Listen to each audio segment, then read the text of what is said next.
pessoal, estamos iniciando o programa Alegria de Viver. Como é bom estarmos reunidos em mais uma semana, falando sempre a respeito de uma boa obra, um belo livro.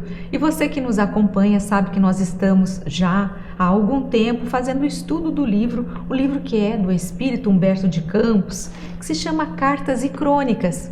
Esta bela obra aqui que você está vendo, e como você também pode observar, eu tenho várias anotações, porque é uma obra que traz muitos comentários interessantes. Humberto faz uma pesquisa no plano espiritual, ele sempre traz novidades, informações, então tudo isso nos enriquece bastante. Todas as vezes que nós acessamos um livro, é importante que nós façamos anotações, sim, coloquemos ao lado na página, ou então tenhamos uma folha de papel, sempre marcando questões interessantes, porque quando nós precisarmos voltar ao assunto, nós já temos um pouco de um breve resumo daquilo que é importante, daquilo que você achou mais significativo naquele capítulo.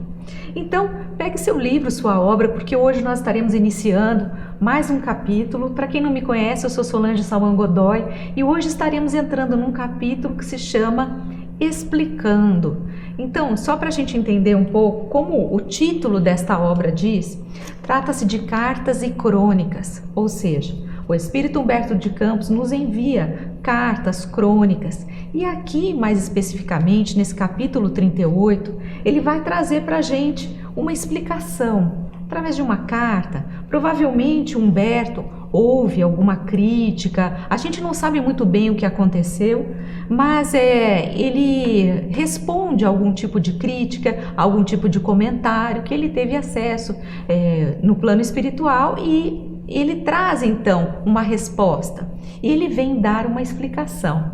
Agora vamos entender o que está acontecendo. Acompanhe comigo, que a gente vai fazendo a leitura, vamos fazendo os comentários. E ele já inicia dizendo o seguinte, já se explicando.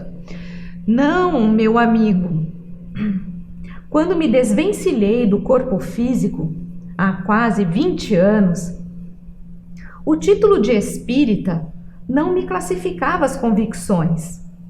Como acontece a muita boa gente, acreditava mais no que via com os meus olhos e tateava com as minhas mãos.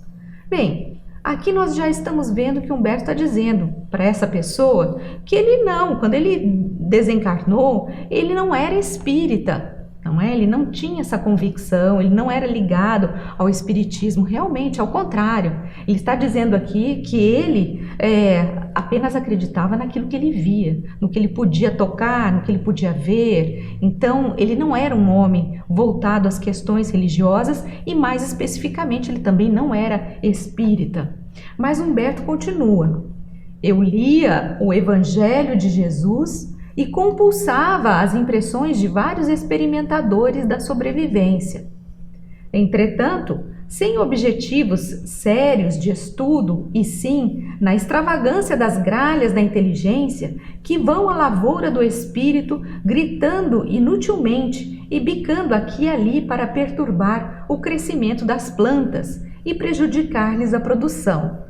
Ou seja, aqui Humberto está nos dizendo que ele até que lia o Evangelho de Jesus, ele até que colecionava, juntava alguns experimentos acerca da sobrevivência da alma após a morte, mas ele agia meio que como aquelas aves, aquelas gralhas que ficam bicando a plantação, sabe? Que fica sobrevoando e bicando, impedindo que as plantas cresçam, porque elas vão bicando e arrancando as plantas. De uma certa forma, ele faz essa comparação, no sentido que ele era um pouco disso. Ele atacava aquelas pessoas que lidavam com essas questões da sobrevivência após a morte. Como ele não acreditava, ele meio que zombava, às vezes até ridicularizava.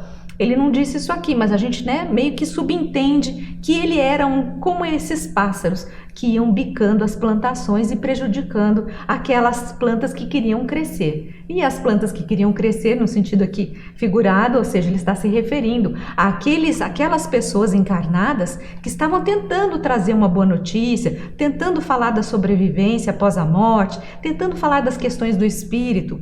Então, aqui Humberto já está se posicionando. Mas ele segue ainda no seu relato, dizendo o seguinte: eu era um homem demasiadamente ocupado com a terra para devotar-me às revelações do céu, ou seja, ele não tinha essas preocupações. Meus pensamentos jaziam tão vigorosamente encarnados nas preocupações mundanas que nem a força hercúlea, a força penosa, gigantesca da enfermidade conseguia deslocar-me para as visões íntimas da vida superior. Ou seja, ele estava muito arraigado às questões da matéria e mesmo quando ele ficou doente, mesmo assim, essa questão da doença não fez com que ele mudasse esse foco, ou seja, ele continuou muito voltado às questões materiais. E ele segue dizendo: ilhado na fortaleza de minha pretensa superioridade intelectual, eu ria ou chorava nas letras, acreditando, porém, que a fé seria o privilégio das criaturas ignorantes e simples, indigna dos cérebros mergulhados em maiores cogitações. Ou seja, a fé é para aqueles que precisam de uma muleta, né? Vamos dizer assim, isso é para aquelas pessoas que não entendem de nada, que não sabem ler um livro, que não têm nenhuma cultura, eles precisam se apegar a alguma coisa. A fé não é essa coisa de fé, não é para mim, não é? Porque afinal de contas ele era um homem letrado, ele era um homem, foi um repórter, foi alguém que participou da Academia Brasileira de Letras, então ele tinha muito conhecimento, tinha uma cultura bastante extensa, então ele focava os seus pensamentos nessas questões literárias, nessas questões mais ligadas à alta cultura, sendo que para ele a fé seria apenas aquela coisa meio daquelas pessoas que precisam disso. Ele não precisava, não ligava para isso.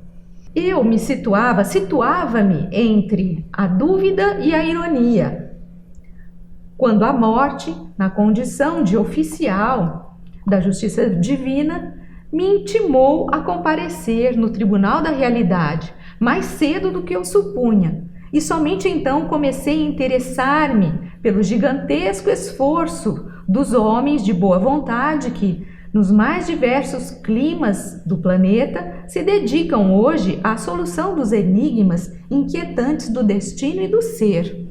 Então vamos voltar aqui, quando ele diz que ele estava lá à beira da morte, né? Ou ele estava com aquela doença que ele não tinha solução, e ele estava ainda entre a dúvida e a ironia, ou seja, às vezes ele pensava, talvez ele pudesse pensar, será que realmente existe a vida depois da morte? Mas ao mesmo tempo ele também ironizava a situação. Então mesmo nessa situação de doença, ele estava entre a dúvida e a ironia, até que o inevitável acontece, que é ele partir para o plano espiritual.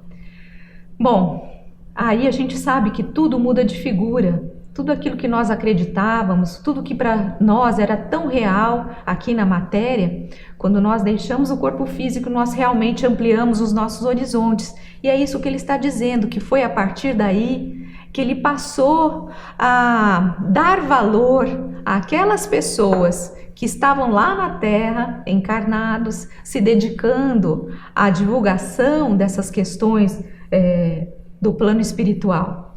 Porque até então ele não acreditava, mas quando ele se deparou com a realidade inevitável do plano espiritual, ele pôde observar que aquilo tudo realmente era verdade. E ele, através desse relato, ele está dizendo isso, que ele realmente se chocou, ou ele realmente encontrou, ele viu o que estava diante dele. E é lógico, quando você encontra uma verdade tão latente, você para se analisar, e você vai ver tudo que você fez lá atrás, e você vai ver muita bobagem, muitas coisas que você deixou de fazer porque você não acreditava em nada daquilo. Então, Humberto segue. O túmulo não é apenas a porta de cinza, ou seja, o túmulo não é apenas aquele fim, né? Em que tudo vira cinzas. Morrer não é terminar. E, banhado ao clarão da verdade, por mercê de Deus, incorporei-me à imensa caravana dos que despertam e trabalham na recuperação de si mesmos. Não estranhe, pois, se continuo em minha faina de escritor humilde, tentando nortear as minhas faculdades no rumo do bem. Ou seja, aqui ele está dizendo então que ele percebeu, ele viu que a morte não era o fim. Só que agora, diante do que ele fez, do passado e do homem que ele era, ele agora estava desperto e trabalhando, sim, trabalhando para recuperar a si mesmo, não é? Algo que é muito difícil quando nós observamos lá atrás o que fizemos e diante dessa nova realidade, temos que nos ajustar à verdade. E é o que está acontecendo com Humberto nesse instante. E ele está dizendo a essa pessoa, então, você, fulano, que eu não sei quem é, mas então, você não estranhe, porque eu continuo na minha tarefa, na minha obrigação, na minha profissão, vamos dizer assim, né, de escritor humilde, ele diz, tentando nortear as minhas faculdades no rumo do bem, ou seja, eu continuo trabalhando com as letras, porque é aquilo que eu tenho facilidade, aquilo que eu sei fazer, só que agora dando um rumo diferente, um rumo novo à minha existência, e buscando, é lógico que através disso, me redimir de muitas coisas que eu fiz no passado, me redimir, me encontrar e mostrar um caminho novo para as pessoas. Muito bonito isso e muito, muito verdadeira essa colocação de Humberto, não é? Eu acho que é muito bonito quando os espíritos, eles trazem, não é, as informações daquilo que eles estão vivenciando e desse choque de ideias e de posicionamentos, e nós vemos que todos eles vêm dar o seu relato. As coisas não eram como eu pensava, mas depois que eu descobri, todos eles buscam se reformar, buscam se modificar e fazer com que o Evangelho se torne um novo norte, que é o que ele está dizendo para a gente. É um novo norte, um novo caminho que eu vou seguir e vou tentar ajudar, tentar trazer isso às pessoas. Ele diz, é o que eu posso fazer, porquanto não disponho de especialização adequada para outra função. Ou seja, é isso que eu sei fazer.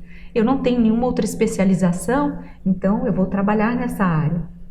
Você, meu amigo, me pergunta por que me consagro presentemente ao Espiritismo com Jesus, quando fui intérprete da literatura fecenina, obscena, lançando vários livros picantes, e também fui político apaixonado na corrente partidária a que me filiei como defensor dos interesses de minha terra. Creia que realmente errei muito. Então aqui Humberto já está dizendo, não é? Então você, meu amigo, você está me perguntando, eu que não acreditava em nada, que desencarnei, que quando era encarnado, inclusive, ironizava essas questões ligadas ao espiritismo ou às religiões, as diversas religiões, quer dizer, eu tratava isso até com desprezo. Você agora vem me perguntar, mas como? Você agora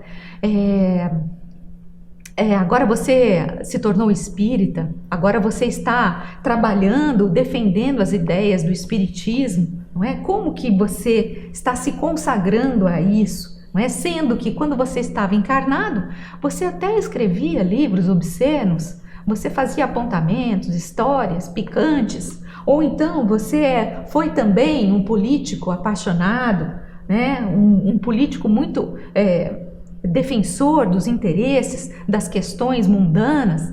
E então a pessoa ele está dizendo, eu entendo que você está perguntando isso, mas compreenda, porque realmente eu errei muito, diz Humberto. E ele prossegue. Nem sempre consegui equilibrar-me na corda bamba das convenções terrestres e, muita vez, caí escandalosamente em pleno espetáculo à frente daqueles que me aplaudiam ou me apulpavam, me vaiavam. Entretanto, a morte constrangeu-me ao reajustamento íntimo. Acordei para um dia novo e procuro comunicar-me com os que ainda se encontram nas sombras da noite. Admito que poderia fazer coisa pior. Se me deixasse vencer pela tentação, efetivamente integraria a vasta fileira dos espíritos obstinados na perversidade que lhes é própria, cavalgando os ombros de meus desafetos. Algo, porém, amadureceu dentro de mim. Vamos voltar aqui, o que ele está dizendo para a gente? Que ele acordou para um novo percurso, para um novo caminho, e que agora ele procura alertar, auxiliar aquelas pessoas que ainda se encontram, como ele mesmo diz, se encontram nas sombras da noite. Ou seja, através do seu relato ele está tentando, e através dos seus escritos ele está tentando esclarecer as pessoas que ainda, como ele encarnado, ainda se encontram na escuridão, não compreende todas essas questões espirituais, e ele está aproveitando tudo isso para ser útil, não é? E ele admite que eu realmente poderia, mesmo no plano espiritual, estar fazendo coisas piores, se ele tivesse deixado se levar pelas tentações, pelas questões mais ligadas à sexualidade ou a outros desvios, mesmo no plano espiritual, ele estaria então integrando aqueles espíritos obstinados na perversidade, aqueles espíritos que estariam inclusive obsedando os seus desafetos. Então ele está dizendo que ele poderia ter agido assim. Ele hoje seria um obsessor de um desafeto que ele teve, ou então ele estaria ligado a questões de desregramentos, só que ele enxergou que não era esse o caminho, é o que ele está dizendo, não é? Ele está dizendo que algo amadureceu dentro de mim. Aquilo que me trazia prazer causa-me agora repugnância. Olha que interessante isso, aquilo que fazia com que ele se sentisse bem, com que ele sentisse prazer, agora não caía bem, ele sentia até repugnância. A experiência mostrou-me a parte útil de minha vida, e por acréscimo de bondade do Senhor, voltei ao campo de minha própria sementeira, não mais para deslustrar o serviço da natureza, mas para colaborar com o bem a favor de mim mesmo. É por essa razão que ainda estou escrevendo. Convença-se, contudo, de que não possuo mais no vaso do coração a tinta escura do sarcasmo, e esteja certo de que me sinto excessivamente distante de qualquer milagre de sublimação.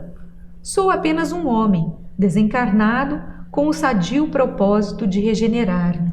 Aqui Humberto está dizendo para a gente que ele sim, ele pôde voltar o que ele chama de a sua sementeira, ou seja, ele pôde voltar às questões da literatura para esclarecer, para trabalhar a favor da natureza, a favor das pessoas e a favor dele mesmo. E por essa razão ele está escrevendo. E ele está dizendo, tenha certeza você, meu amigo, de que eu não tenho mais no meu coração o que ele chama, a tinta escura. Não tenho mais no vaso do meu coração, bonito ele dizer isso, não tenho mais no vaso do meu coração a tinta escura do sarcasmo, da ironia, daquelas brincadeiras muitas vezes jocosas, daquele desrespeito. Então ele não possui mais isso no seu coração, essa tinta negra. Ao contrário, mas que apesar dessa mudança que ele teve, isso não significa que ele se tornou um ser sublime, um ser sublimado no plano espiritual, não. Ele diz que mesmo ele tendo esse entendimento agora, ele não deixa de ser um homem comum, um homem desencarnado, mas que está agora com o propósito determinado de fazer com que as pessoas encontrem também um caminho, de que encontrem essas belezas do Evangelho. Ou seja, essa regeneração que é tão importante para todos nós. Humberto continua ainda. Depreenderá você, portanto, dessa confissão, que em hipótese alguma poderia inculcar-me por guia espiritual dos meus semelhantes. Ou seja, então você está vendo que eu não serei nenhum tipo de guia espiritual de quem quer que seja, ele está dizendo. A sepultura não converte a carne que ela engole, voraz, em manto de santidade. Não é porque nós morremos que nós nos tornamos santos. Somos, depois da morte, o que fomos. E muita gente que anda aí mascarada, aqui encontra recursos para ser mais cruel. Então, nós estamos vendo aqui que mesmo depois da morte nós somos aquilo que nós éramos. E mesmo que nada muda dentro de nós, porque aquilo que nós éramos no plano espiritual continuaríamos sendo se nós não abrirmos os nossos olhos, se não tivermos esse propósito. E é o que ocorre muitas vezes, encarnados que desencarnam, ao invés de enfrentarem a realidade, de se modificarem, de aceitarem a verdade, muitas vezes permanecem ainda mascarados, permanecem ainda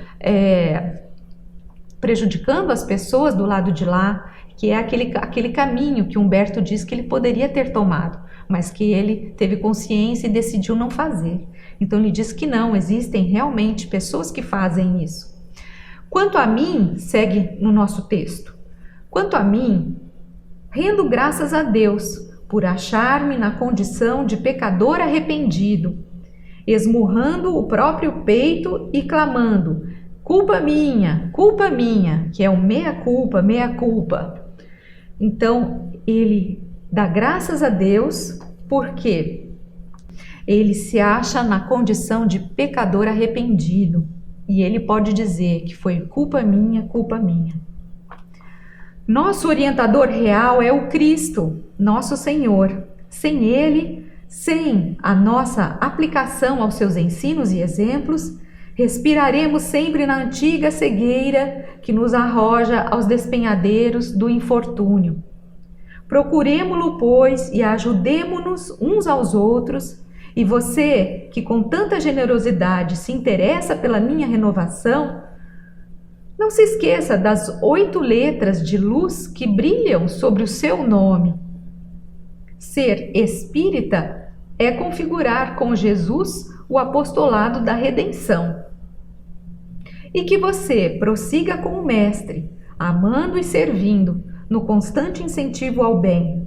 É tudo de mais nobre que lhe posso desejar.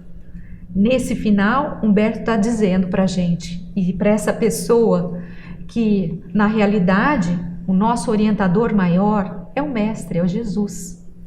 E que sem ele, nós vamos continuar despencando ladeira abaixo, ligados às questões materiais, às questões, a esse lodo da matéria, né, que muitas vezes nós nos vemos embebidos, e temos dificuldade de tirar de nós esse lodo, de sairmos desse lamaçal. Humberto está dizendo que é apenas através da orientação do nosso Mestre, nosso querido Jesus Cristo, que nós conseguiremos atingir essa condição. E ele está dizendo que é muito importante que nós possamos nos ajudar uns aos outros. Esse é o caminho, fazermos ao outro aquilo que nós gostaríamos que fosse feito a nós mesmos, não é? Com muita generosidade. E ele está dizendo a você que está me ouvindo, vamos voltar ao texto aqui, deixa eu passar com vocês novamente, olha. Ajudemo-nos uns aos outros. E você, meu amigo, que com tanta generosidade se interessa pela minha renovação, ou seja, você que estava me criticando, é que ele é muito polido, né, gente? Ele é muito elegante. Mas na verdade ele está dizendo, olha, você que estava muito interessado, dizendo que eu, né, que era um homem indiferente, um homem sarcástico, um homem que não estava ligado à religião, e agora me virei para as lides espirituais, para o espiritismo, quer dizer, dando a entender que na verdade quem está escrevendo não é o verdadeiro Humberto, é mais ou menos isso que está querendo, né? É isso que está acontecendo nas entrelinhas. Ele está dizendo, você então, meu irmão, que com tanta generosidade está se interessando pela minha renovação, não se esqueça das 8 letras de luz que brilham sobre o seu nome. E essas 8 letras, não é? É a palavra espírita. A palavra espírita tem 8 letras, ou seja, essa pessoa que estava criticando Humberto era um espírita. Então ele está dizendo, não se esqueça dessa palavra luminosa, espírita, que tem 8 letras, porque dando a entender que se você realmente é o espírita convicto e verdadeiro, você não deveria estar tendo essa postura de ataque, essa postura de incredulidade com relação àquilo que Humberto está fazendo agora no plano espiritual. Então, ele diz, ser espírita é configurar com Jesus o apostolado da redenção, ou seja, na verdade, gente, ser espírita é você estar junto com o Mestre nesse apostolado da redenção, ou seja, nós vamos nos redimir através desse apostolado, através dessa entrega às questões do Evangelho, aos ensinamentos do Mestre. Então, é por isso que é tão importante essas letrinhas, essas 8 letras espíritas, ou espírita, que nós, na verdade, somos aqueles que seremos apóstolos também, apóstolos do Mestre. E ele diz que ele deseja muito que o amigo dele, essa pessoa que o estava criticando, que ele siga com muita generosidade, com muito amor no coração, amando e servindo. Humberto está dizendo a ele que você prossiga espírita, amando e servindo, e que você sempre incentive as pessoas ao bem, e que isso é tudo o que de mais nobre, de mais belo, eu, Humberto de Campos, no plano espiritual, posso desejar a você. Então nós vemos aqui como Humberto ele é polido, como ele é elegante, que apesar das críticas, que apesar de estarem dizendo que o espírito que está se comunicando através de Chico Xavier não pode ser o verdadeiro Humberto, porque o verdadeiro Humberto era sarcástico, não tinha religião, não acreditava em nada disso, fazia obras picantes e etc. Então essa pessoa que está criticando, que provavelmente é talvez um espírita, como diz Humberto, apesar disso tudo, Humberto sempre vem com muita elegância e coloca tudo nos seus devidos lugares. Como a gente diz, coloca os pingos nos is. E eu acho que até, se essa pessoa encarnada teve acesso a essa informação, a essa explicação, eu acho que ela até deve ter sentido um pouco de vergonha de si mesmo. Não é? Porque não é uma postura que aquele que se diz espírita verdadeiramente, não é uma postura que ele deveria estar tendo. Então, uma bela história essa explicação de Humberto, que eu acho que serve para todos nós. Em algum momento das nossas vidas, nós sempre temos que compreender aquilo que vão dizer a nosso respeito. As pessoas muitas vezes podem falar, podem comentar coisas a nosso respeito. Mas, na verdade, nós temos que nos preocupar com aquilo que nós realmente somos, com o que estamos fazendo, quais os caminhos que estamos adotando. E eu acho, como eu estava dizendo, que é muito bonito quando alguém que desencarna vem revelar aquilo que está acontecendo no plano espiritual, revela que errou, mas que agora está querendo mudar. Nós vimos isso em diversas obras, vimos isso com o espírito André Luiz, na obra Nosso Lar, em que André Luiz desencarna, passa por situações muito difíceis, no umbral inclusive, mas que depois ele tem um entendimento maior e modifica a sua conduta. Então, são vários relatos de pessoas que compreendem a grandeza do plano espiritual e que depois vêm nos dar essa notícia. Então, são obras que nós podemos nos debruçar e que, graças à doutrina espírita, graças ao esforço do nosso querido Chico Xavier, nós temos acesso a tudo isso.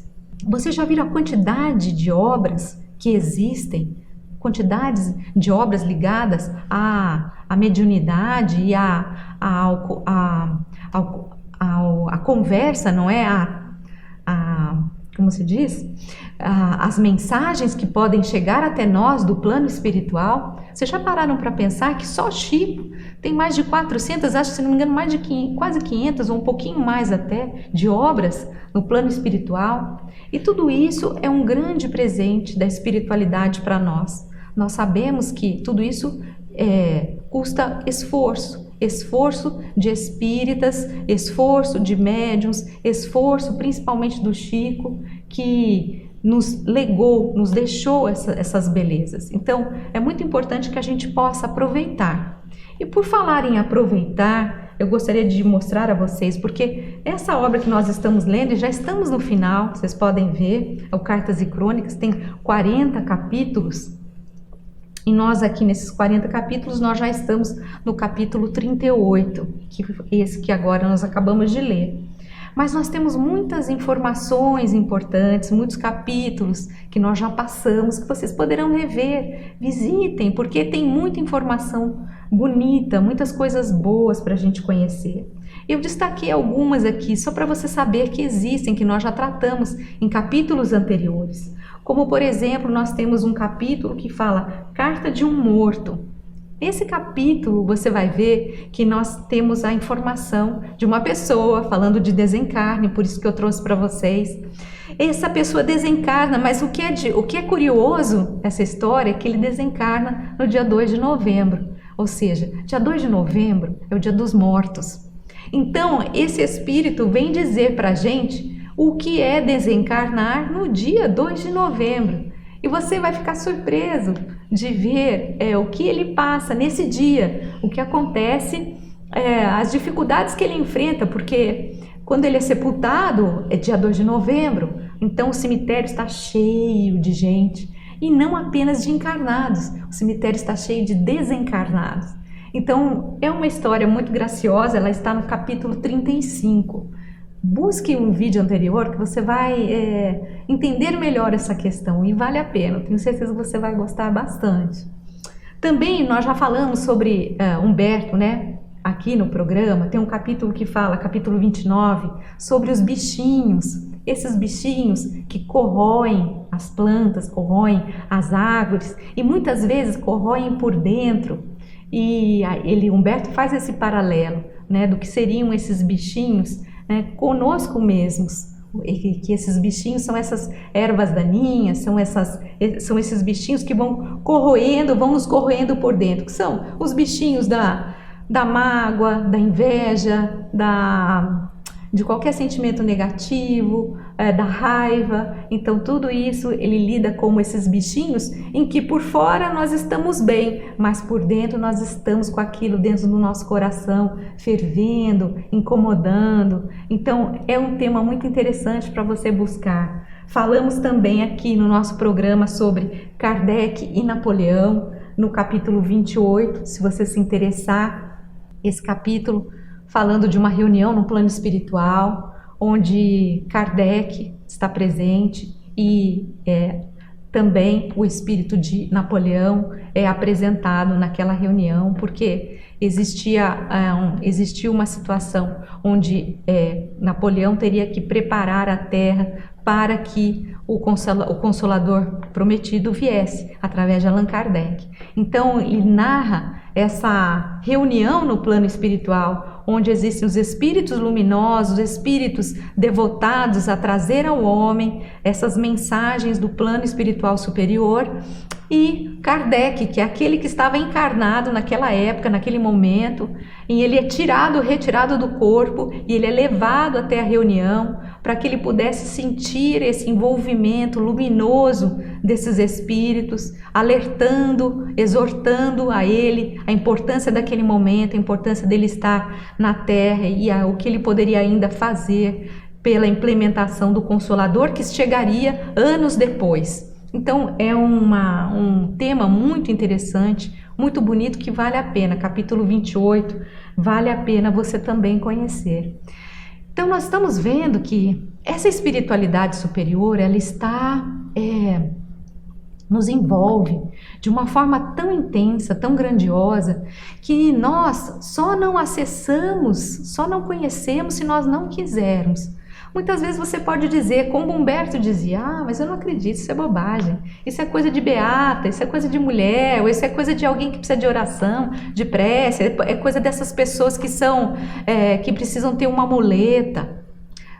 Sabe de uma coisa? Eu acho que se você tem esse pensamento, vai pesquisar, vai estudar, porque já existem diversos estudos falando a respeito dessa passagem da vida para a morte, do que ocorre. Existem estudos científicos falando a respeito dessa transição, falando inclusive a respeito de pessoas que tiveram as experiências de quase morte.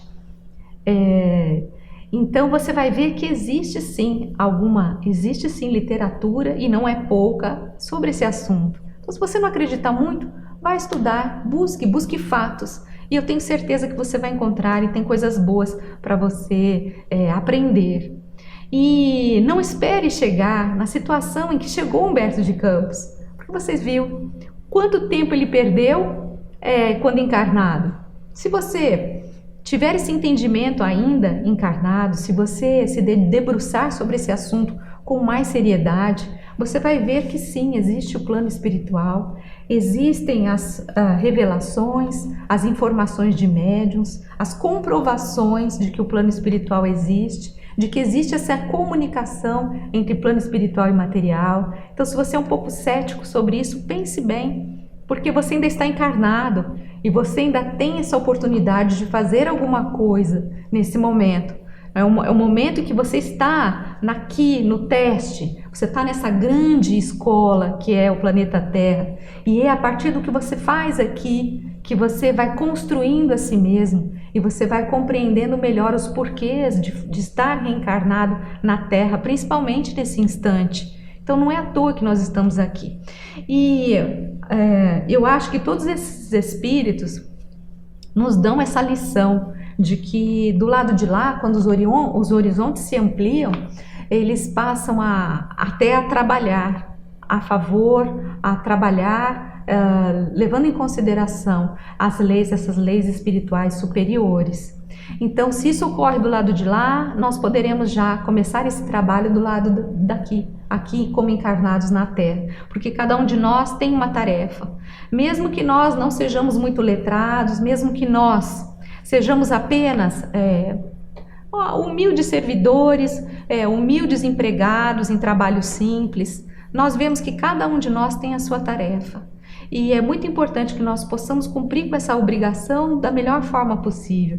Se a sua tarefa é fazer uma limpeza, faça da melhor forma que você puder. Se a sua tarefa é dirigir um ônibus, faça com carinho, da melhor forma que você puder. Doe-se naquilo que você está fazendo, isso é muito importante, porque é através dessa sua doação que você começa a aprender sobre essa situação que você está vivendo. É como se nós estivéssemos num grande teatro, numa grande peça de teatro. E um dia nós vimos aqui para a Terra, nós vimos como um simples funcionário da limpeza, um outro dia nós vimos como um advogado, outro dia, em outro momento nós encarnamos na peça como uma dona de casa, e assim vai. São diversos postos que os espíritos dizem que nós vamos, não é? Modificando esses papéis, vamos passando por diversos papéis e através disso a gente vai aprendendo. Então, é importante que a gente pare para pensar naquilo que nós estamos vivenciando hoje. Por que eu estou nessa situação? Por que estou passando por esse momento? Qual é a minha atitude diante disso? Será que eu estou aceitando? Será que eu estou brigando? Será que eu estou com raiva do universo por estar tendo que me submeter a uma determinada situação que eu não quero fazer isso, mas estou sendo obrigada a fazer uma coisa que, estou precisando fazer isso por questões financeiras, por exemplo, trabalhar num emprego que eu não gosto, ter que aturar meu chefe, que é insuportável. Então, até que ponto eu estou entendendo isso que está sendo colocado na minha vida? E quando nós compreendemos melhor isso, nós passamos a aceitar melhor essa situação, no sentido de que a gente precisa aprender aquilo que temos que aprender com essas experiências. E que quando nós aprendemos, as coisas logo vão mudar, nós partiremos para outras experiências. Então, que esse grande teatro, que é a nossa vida, não é? Mas é um teatro muito verdadeiro no sentido de que isso nos traz experiências positivas, isso nos traz aprendizado e depende muito de nós aproveitarmos, que é isso que a gente vê. Muitos dessas pessoas que desencarnam, que depois nos escrevem, eles não aproveitaram esses momentos, eles não aproveitaram quando estavam aqui encarnados. E por isso, do lado de lá, estão arrependidos e tentam refazer aquilo que fizeram. E já que nós estamos nessa posição mais privilegiada, estamos encarnados ainda, vamos aproveitar essa grande escola. É isso que Humberto está dizendo para a gente. E eu espero que essa mensagem, que se chama explicação, não é? E não deixa de deixar para a gente também uma bela notícia, que é como você lida com essas contrariedades também quando as pessoas te atacam. É um exemplo muito bonito, muito elegante de quem sabe o que faz, não é? E que sabe colocar os pingos nos is e que sabe colocar com muita educação as pessoas nos seus lugares. O título do capítulo é Explicando, capítulo 38. Dê uma olhada depois, adquira o livro e você vai desenvolvendo, vai aprendendo. Nós vamos aprender muito ainda com Humberto. Nós temos aqui capítulo 38, vamos ter mais 2 capítulos para vocês e logo estaremos terminando esta bela obra. Então fica o convite para vocês acessarem os programas anteriores e, além disso, também buscarem toda a programação. Nós temos uma programação bastante extensa. Na TV Mundo Maior nós temos o Espiritismo Sem Mistério, que você sabe, nós estudamos o Livro dos Espíritos, eu e o André Ruiz estamos fazendo leitura, comentário das perguntas e respostas. Estudando o Espiritismo é uma ótima oportunidade para você conhecer um pouco mais sobre a doutrina espírita, para você saber como lidar com todas essas questões do dia a dia, porque apesar do Livro dos Espíritos ser de 1857, nós vemos que é uma obra que ela é muito atual, nos ajuda muito a enfrentarmos todas essas questões que estamos passando, os momentos difíceis, e é um momento de nós nos voltarmos a essas questões espirituais. Isso nos ajuda bastante. Se você está passando, inclusive, isso me lembrei agora, porque hoje eu estava, inclusive, lendo uma reportagem que é um pouco antiga, mas é de 2017. E nessa reportagem diz que, isso em 2017, o Brasil era campeão em depressão, em pessoas em estado depressivo. E a reportagem dizia que da América Latina, o Brasil ganhava de todos esses países. Ele só perdia com relação à América do Norte. Os Estados Unidos estavam numa posição, tinham mais pessoas em depressão, mas mesmo assim, no Brasil são cerca de 11 milhões de pessoas. Se você é uma dessas pessoas que está sentindo síndrome do pânico, depressão, todas essas questões que te trazem angústia, aflição, então vou passar para você um programa que se chama O Espírito da Letra. Acesse esse programa, conheça as obras que nós estamos comentando. É um programa que é feito pelo André Ruiz e lá o André faz a leitura, o comentário de todas as obras, pelo menos até agora de 9, ainda não são todas. 9 obras já estão sendo lidas e comentadas pelo André Ruiz, e são as obras do Espírito André Luiz, através do Chico Xavier. Então tem Nosso Lar, Mensageiros, Missionários da Luz, tem muita coisa boa para você começar. Começa hoje. Aproveita, porque você pode, lendo um livro, modificar um pouco a sua atmosfera, você pode encontrar algo mais positivo, modificar os seus pensamentos. Eu tenho certeza que se você iniciar a leitura de uma obra, qualquer uma delas, nesse programa, O Espírito da Letra, anota aí, e você assistir o programa do começo ao fim, todos os capítulos, pegue um livro de cada vez, você vai se sentir muito melhor. E isso vai acontecer porque você vai estar bem sintonizado com o plano espiritual superior. Esses amigos queridos vão te envolver, você vai sentir um alívio, vai sentir uma coisa muito boa. Faça essa experiência. Se você não estiver muito bem, está triste, não fique assim. Lute, enfrente, modifique esse seu sentimento, que isso é muito importante. Todos nós temos que fazer a nossa parte. E é muito importante que você acesse realmente essas obras, modificando esse panorama, modificando tudo isso que está te trazendo angústia, tá bem? Espero que você tenha gostado do programa. Se Deus quiser, nós nos vemos no próximo Alegria de Viver, com mais um capítulo do Humberto de Campos. Ó, pega lá, nós já estamos acabando esse livro. Um beijo grande e até a próxima!